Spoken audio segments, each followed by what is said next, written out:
एक और किला हुआ ध्वस्त। अतीक का काला अतीत। मन्नत के बाद शाइस्ता की बारी। क्या होगा तगड़ा एक्शन। नमस्कार, कैपिटल टीवी में आपका स्वागत है और मैं आपके साथ प्रिया बिस्ट। माफिया डॉन रहे अतीक अहमद की मौत हो चुकी है, लेकिन फिर भी सीएम योगी के राज में माफिया से जुड़े हर एक आदमी के दिन बुरे आ गए हैं। साथ ही साथ माफिया अतीक के काले कामों से अर्जित की गई संपत्ति पर लगातार शिकंजा कस रहा है। इसी कड़ी में अतीक की कोठी मन्नत को कुर्क कर लिया गया है, जिसके बाद अब अतीक की लेडी डॉन शाइस्ता परवीन पर भी तगड़ी कार्रवाई की तैयारी चल रही है। तो क्या कुछ है पूरा मामला, सब कुछ आपको हमारी स्पेशल स्टोरी में बताते हैं।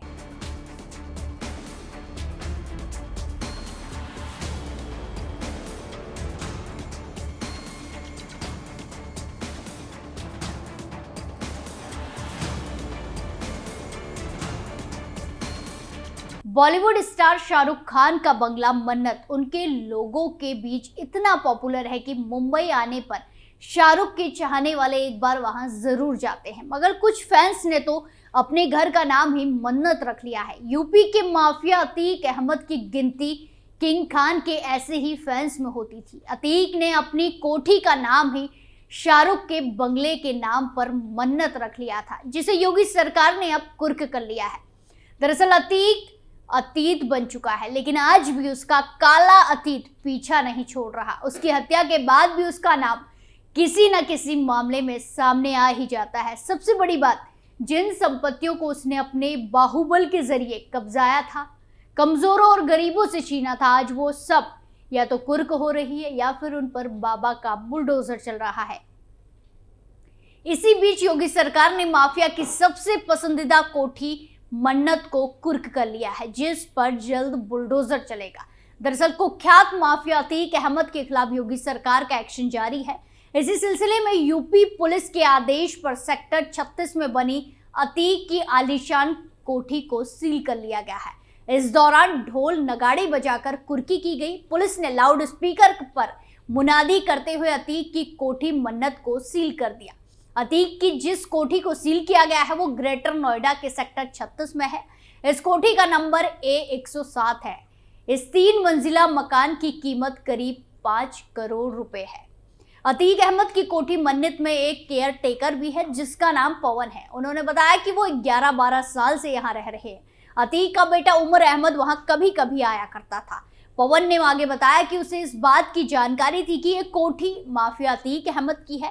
पहले भी पुलिस यहाँ आई थी, लेकिन उस वक्त कोठी खाली करने को नहीं कहा गया था। लेकिन इस बार कोठी पर सील की कार्रवाई के बाद उसे पूरी तरह से खाली करवा दिया गया है। वहीं आपको बता दें कि प्रयागराज कमिश्नरेट में डॉक्यूमेंट की जांच और सुनवाई के बाद अतीक अहमद के इस घर को अटैच करने का आदेश दिया गया था। इसके बाद पुलिस ने कुर्की की कार्रवाई की है। उमेश पाल हत्याकांड की जांच के दौरान मारा गया माफिया अतीक अहमद की ग्रेटर नोएडा में संपत्ति की जानकारी सामने आई थी, जिसके बाद पुलिस ने उसे अपने कब्जे में लिया था। प्रयागराज की पुलिस कई बार ग्रेटर नोएडा आई और जांच के दौरान दस्तावेज खंगाले थे। इसके बाद पुलिस ने ग्रेटर नोएडा विकास प्राधिकरण से रिपोर्ट मांगी। मकान में विक्रेता गवाहों से दस्तावेज, बैंक खातों की डिटेल भी ली गई। इसके बाद पता चला कि मन्नत नाम की कोठी अतीक अहमद के नाम पर है। इसके बाद इस मकान को कुर्क करने के आदेश जारी किए गए।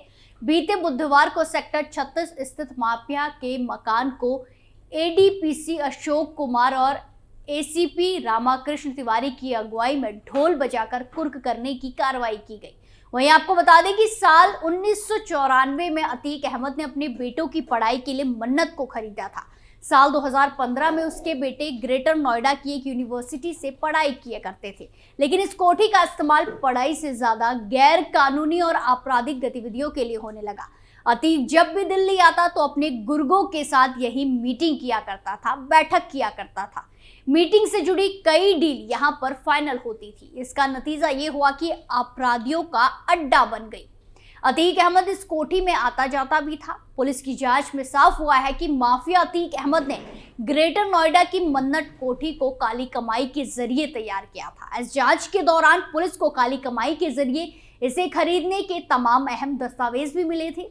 पुलिस ने जांच के दौरान प्रशासन, विकास प्राधिकरण और बैंक की मदद भी ली थी। जांच के दौरान ये भी सामने आया कि उमेश पाल हत्याकांड के बाद अतीक का बेटा असद और शूटर गुलाम कानपुर के रास्ते ग्रेटर नोएडा आए थे। पुलिस की जांच में यह भी पता चला है कि असद और गुलाम कुछ मिनट के लिए अतीक के मन्नत के नाम के इस मकान में पहुंचे थे। पुलिस ने बताया कि घर में छिपाए गए कैश को लेने वो दोनों घर आए थे। कुछ देर बाद वो यहां से भी फरार हो गए। वहीं बुधवार को कोठी को कुर्क कर नोएडा पुलिस ने प्रयागराज कमिश्नरेट पुलिस का काम आसान कर दिया है, जहां एक तरफ अतीक अहमद का नोएडा स्थित मन्नत नाम का मकान गैंगस्टर एक्ट के तहत कुर्क किया गया है, तो वहीं दूसरी तरफ माफिया अतीक अहमद के साथ उसकी फरार पत्नी शाइस्ता परवीन के खिलाफ पुलिस की कार्रवाई जारी है। अब प्रयागराज पुलिस गैंगस्टर एक्ट में अतीक की पत्नी शाइस्ता परवीन के नाम से मिली 200 वर्ग गज जमीन को कुर्क करने की तैयारी में जुट गई है। पुलिस कमिश्नर की कोर्ट से अनुमति लेकर जल्द ही उसे कुर्क किया जाएगा। दरअसल उमेश पाल हत्याकांड में अतीक की पत्नी शाइस्ता परवीन फरार है। उस पर 50,000 का इनाम भी घोषित किया गया है। फरार शाइस्ता की अवैध कमाई की प्रॉपर्टी पुलिस ने कुछ महीने पहले खोज निकाली थी। पुलिस ने बताया कि काटजू रोड मिनहाजपुर में मेन रोड में सटा बंगला होटल है। कई करोड़ की इस बिल्डिंग को लेकर अतीक और उसके परिवार पर कई बार गंभीर आरोप भी लग चुके हैं। बसपा शासनकाल साल 2008 में बंगला होटल के 2 हिस्सों में कुर्की की कार्रवाई भी की गई थी, एक्शन लिया गया था। अतीक और अशरफ की हत्या के बाद फिर से पुलिस अफसरों तक इसकी शिकायत पहुंची। दावा किया जा रहा है कि इस होटल में अतीक की हिस्सेदारी थी। इस पर पुलिस की नजरें हैं। इसी होटल के पास 200 वर्ग गज जमीन भी शाइस्ता परवीन के नाम से है। अतीक ने करोड़ों की जमीन अपनी पत्नी शाइस्ता के नाम पर करा ली थी। इस जमीन को अब गैंगस्टर एक्ट के तहत कुर्क किया जाएगा। जल्द इसमें कार्रवाई की जाएगी। एक समय था जब आतंक का पर्याय रहे माफिया डॉन अतीक अहमद की कभी तूती बोला करती थी। अपराध की दुनिया में पकड़ और राजनीतिक रसूख की वजह से हर कोई उससे डरता था। उसकी एक कॉल किसी की भी रातों की नींद उड़ा देती थी। जमीन कब्जा करने से लेकर लूट, हत्या, रंगदारी तक उसका पेशा था। वो हर एक काम पुलिस और प्रशासन को चुनौती देकर करता था, लेकिन मजाल की कोई उसका बाल भी बांका कर पाए। एक जमाना था जब पुलिस प्रशासन या सरकार बाहुबली अतीक अहमद किसी से भी नहीं डरता था। वो सरेआम लोगों की जमीनों पर कब्जा करता था। जिसकी जमीन पर कब्जा करता उसे जान से मारने की धमकी देकर सीधा कहता, जहां जाना है जाओ, जमीन नहीं मिलेगी। कई बार रातों रात किसी के प्लॉट पर अज्ञात बंदूकधारी कब्जा कर लेते, बाउंड्री बना देते। बाद में पता चलता कि ये तो माफिया अतीक अहमद के लोग हैं। एक बार लखनऊ में पीजीआई के पास एक जमीन कब्जा करने माफिया अतीक अहमद खुद चला गया था। उसके साथ उसका पूरा गैंग हथियारों से लैस होकर आया था। सैकड़ों गाड़ियों के काफिले को देख राजधानी के लोग डर गए, लेकिन उसके मन में रत्ती भर भी डर नहीं था। लेकिन साल 2020 के बाद से उसकी उल्टी गिनती शुरू हो गई। फिर ये शिकंजा कसता ही गया। पुलिस और प्रशासन ने उसकी अधिकतर संपत्ति या तो जब्त कर ली है या फिर उस पर बाबा का बुलडोजर चलवा दिया गया है। उसकी अवैध संपत्तियों और गिरोह की काली कमाई पर सरकार और कानून का शिकंजा कसता ही जा रहा है।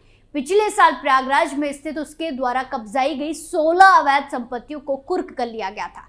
प्रयागराज पुलिस कमिश्नरेट ने एयरपोर्ट थाना क्षेत्र के कठहुला गोसपुर में अतीक अहमद की 20 बीघा जमीन गैंगस्टर एक्ट के तहत कुर्क की थी। इन संपत्तियों का मूल्य यानी कि कीमत करीब 12 करोड़ रुपए बताई गई है, जिनकी अतीक के गुर्गों ने कौड़ियों के भाव में रजिस्ट्री करा ली थी। वहीं अब एक बार फिर से अतीक के साम्राज्य का एक और किला गिरने वाला है और इसके बाद अब माफिया अतीक की लेडी डॉन की बारी आने वाली है। स्पेशल स्टोरी में फिलहाल के लिए इतना ही। बाकी तमाम खबरों के लिए देखते रहिए कैपिटल टीवी उत्तर प्रदेश। नमस्कार।